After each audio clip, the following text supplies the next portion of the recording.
One man, you can't do anything on your own. If you get 20 people together, 30 people together, it's a lot easier. You have more fighting power, and if everyone gets together, pulls together, we can fight it and we can win. I'm Ben White. My grandfather was Albert White. He farmed this for 55 years. Me and my father have just purchased it, and it's now ours as opposed to being owned by the council. We're here Belter Galloway cattle. We have a few sheep, a few pigs that we sell locally to people, and we just make a living off the land sort of thing, and try and keep the little bit of farmland we have here going as farmland rather than building on it or developing it. You should keep your traditional values and keep stuff how it should be, not everything built on.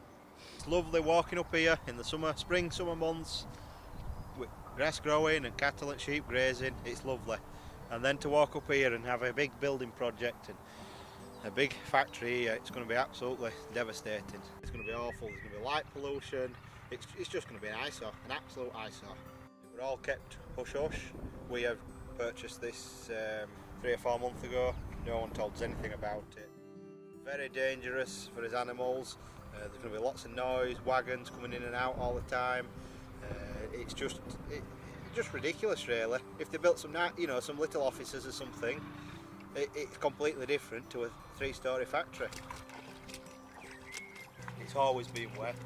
They never do any land drainage work, and to build another colossal factory is just going to make it 10 times worse. We're going to never be able to get onto land. Aflex, go build somewhere else. Part of the original planning consent for this business park was that the units were to be brick and tile construction, certainly 2 stories tall, was as big as we were ever led they were going to be. There were plans here for a big pharmaceutical factory that obviously didn't meet the local conditions, and actually we've ended up with small scale commercial light industrial units, and they don't look too bad, and that's what we always expected one day possibly to see on the meadow, because we're right in between two stands of ancient woodland that have been here since the Doomsday Book. There's records of them being here going back to 1177, so this is an important historical woodland, and the plans here to stick a giant factory right slap bang in the middle of 2 stands of ancient woodland.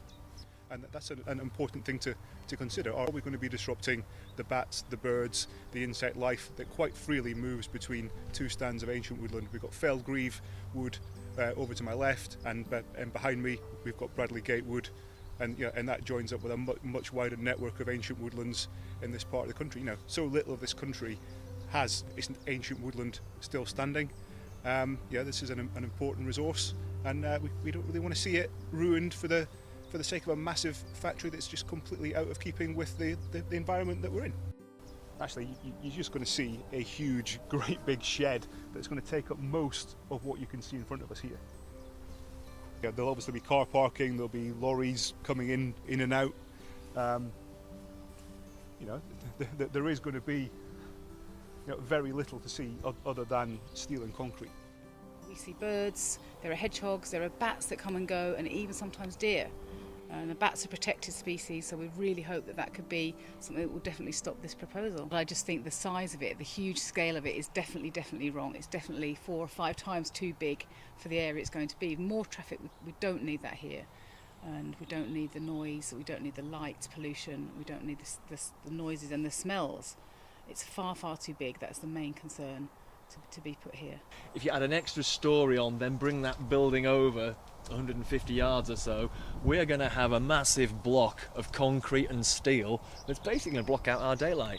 And no matter what kind of trees you put in, no matter what kind of banking and landscaping or fencing, we're going to look straight into that 24 hours a day, 365 days of the year. We're going to end up with a factory in the background, noise all night for the little one to try and sleep through, and obviously we are completely against what's happening.